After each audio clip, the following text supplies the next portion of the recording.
अस्सलाम अलैकुम प्यारे दोस्तों, आज हम एक बहुत ही मुबारक रात के बारे में जानेंगे। 27 रजब की रात, जिसे शब मेराज भी कहा जाता है। ये रात इस्लामी तारीख में बहुत अहमियत रखती है, क्योंकि इसी रात अल्लाह ने अपने प्यारे नबी हज़रत मोहम्मद सल्लल्लाहु अलैहि वसल्लम को मेराज का मुशाहिदा कराया, यानी उन्हें आसमानों की सैर कराई और अपना दीदार कराया।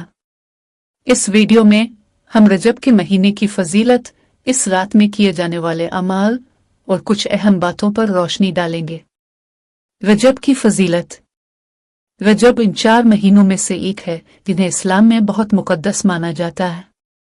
इसे अशहरुल हरम यानी हुर्मत वाले महीने कहा जाता है। इन महीनों में इबादत का सवाब बढ़ जाता है और गुनाहों से बचना और ज़रूरी हो जाता है। ताहम रजब के महीने में किसी खास दिन के रोज़े या किसी खास इबादत के बारे में कोई सही हदीस नहीं मिलती, सिवाय आम नफल इबादतों के। 27 रजब का वाक़या। 27 रजब की रात वो मुक़द्दस रात है जब नबी करीम सल्लल्लाहु अलैहि वसल्लम को मेराज हुई।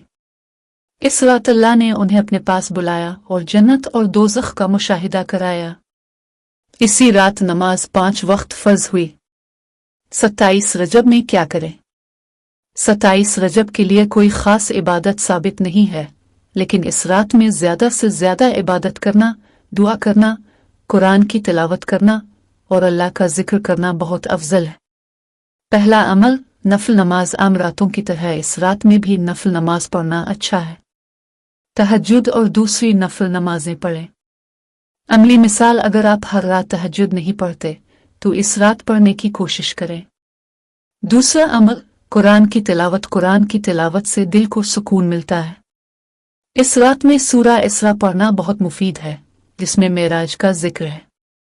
अमली मिसाल, अगर पूरा सूरा नहीं पढ़ सकते तो कुछ आयत ही पढ़ें, लेकिन तर्जुमे के साथ पढ़ें ताकि मतलब समझ में आए।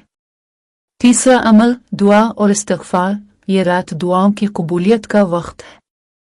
अपने गुनाहों की मुआफ़ी मांगें और अल्लाह से अपनी ज़रूरतों के लिए दुआ करें। अमली मिसाल, सजदे में जाकर रू रू कर दुआ करें, क्योंकि सजदे में बंदा अल्लाह के सबसे करीब होता है। चौथा अमल, अल्लाह का जिक्र। अल्लाह का जिक्र सबसे बड़ी इबादत है। इस रात में ज़्यादा से ज़्यादा सुबहान अल्लाह, अल्हम्दुलिल्लाह, ला इलाहा इल्लल्लाह और अल्लाह अकबर का वर्द करें। अमली मिसाल, तस्बीह पर हाथों पर ही इन अल्फाज को दोहराते रहें। दोस्तों, रजब का महीना और ख़ासकर 27 रजब की रात इबादत और अल्लाह के करीब होने का एक अच्छा मौका है। हमें इस रात को ज़्यादा से ज़्यादा इबादत में गुजारना चाहिए और अल्लाह से दुआ करनी चाहिए। अगर आपको ये वीडियो पसंद आई तो लाइक, शेयर और सब्सक्राइब करना ना भूलें।